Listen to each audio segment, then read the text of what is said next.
What is your "we will never speak of this again" moment? 1. My very overweight cousin once fell on the family cat and accidentally killed it. No one said a word. They just quietly took the cat away, and it was never mentioned again. 2. While working for the local church's prisoner outreach program, my grandmother met a female inmate with whom she fell in love. Upon the inmate's release, she and my grandma planned to run away together. Unfortunately, the inmate locked my grandma in a closet and made off with all the money she'd liquidated from her savings account.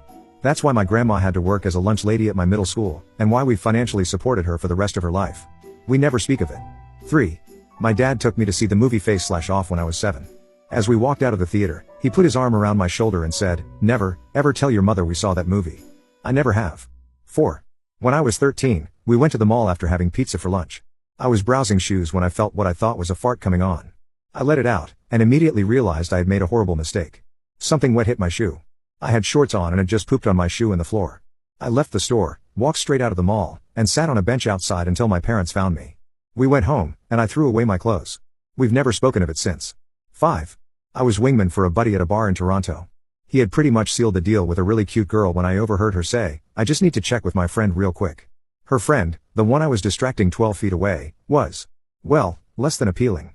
Without thinking, I interrupted her mid-sentence and kissed her. It was a full-on commitment of a kiss, and to my surprise, she reciprocated. I heard the cute girl say, "Oops, never mind." My buddy started laughing, and they left together. I immediately texted him, "Never speak of that." 6.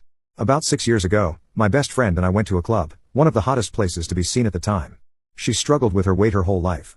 We finally found a place to sit, a small booth with a bench in the middle. I sat on the booth, and she sat down on the bench.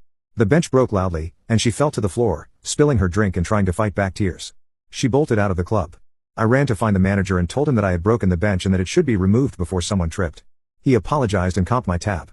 I found my friend outside by the car. We drove to our favorite dive bar and never spoke of it again. That was 11 years ago. 7.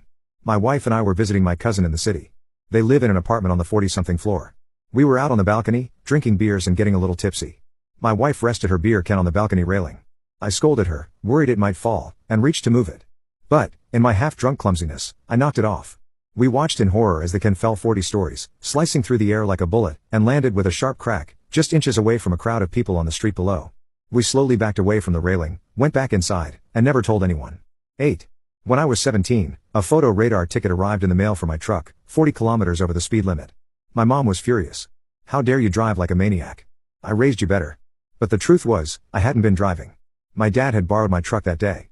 I casually asked him how much it was worth to him for me to take the blame, knowing my mom would unleash pure rage on him if she found out. That's how I ended up with a brand new TV that year.